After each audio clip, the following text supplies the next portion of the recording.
Welcome back to the Jonestead. I'm Mary. Today is Friday, November 21st, 2025.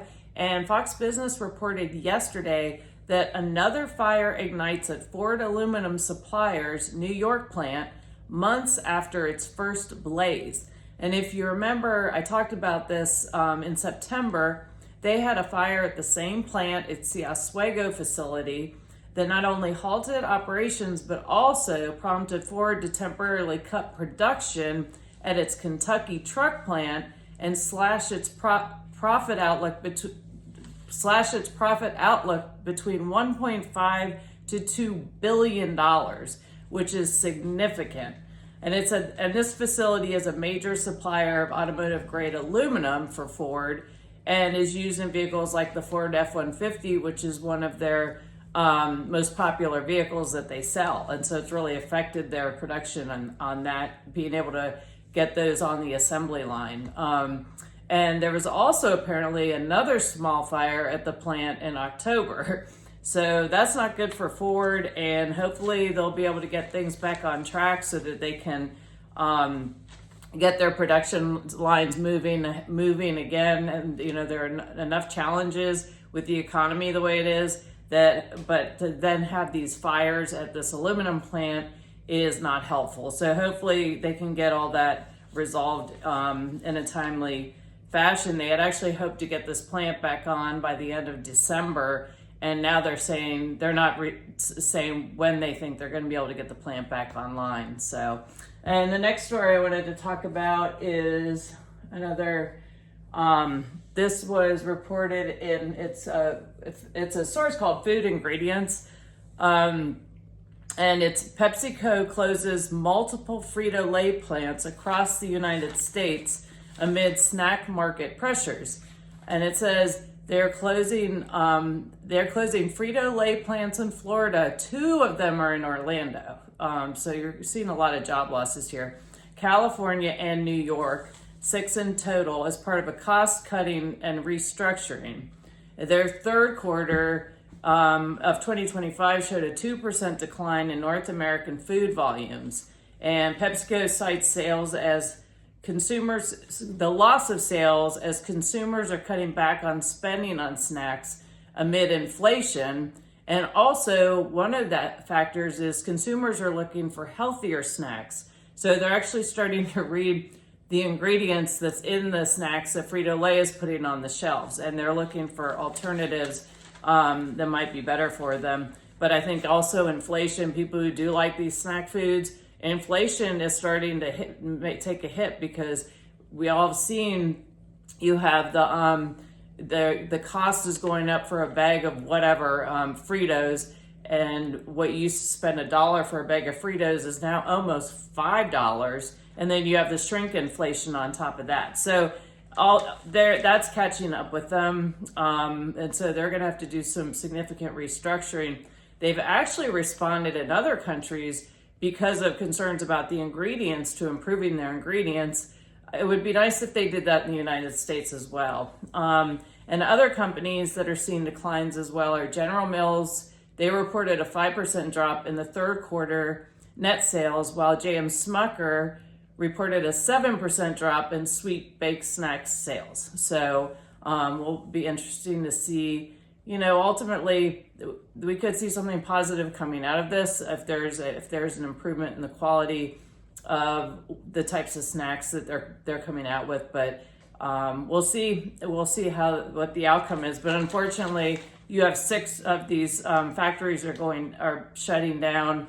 That's a lot of job losses. So that's another example of what's going on with our economy these days. And the final story that I wanted to talk about is yesterday on Fox Business, billionaire Jeffrey Gundlach says that cracks are forming in America's multi-trillion-dollar private credit market. And so these credit markets are interesting because obviously it's all done, none of it is public. So nobody really knows how much money is out there in these private credit deals. And he said he compares it to the unregulated CDO market that existed before 2008 financial crisis.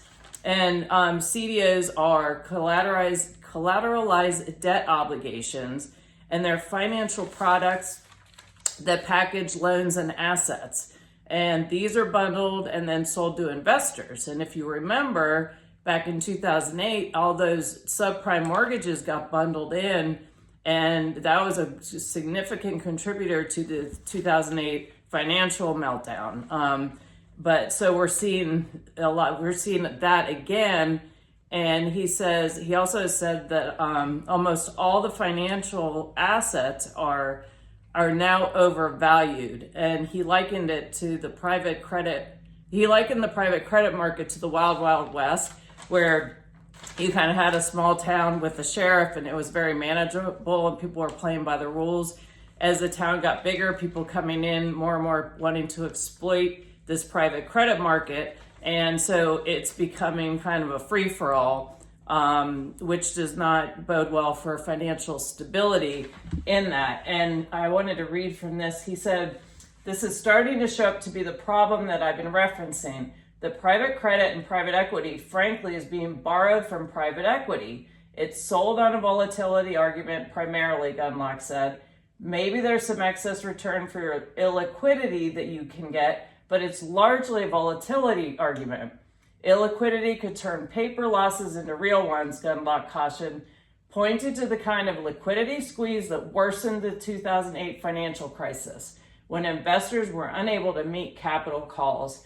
So you have a lot of big money people involved in these private equity credits. And remember, the top 10% are the ones responsible that contribute to about 50% of the consumer spending in our country.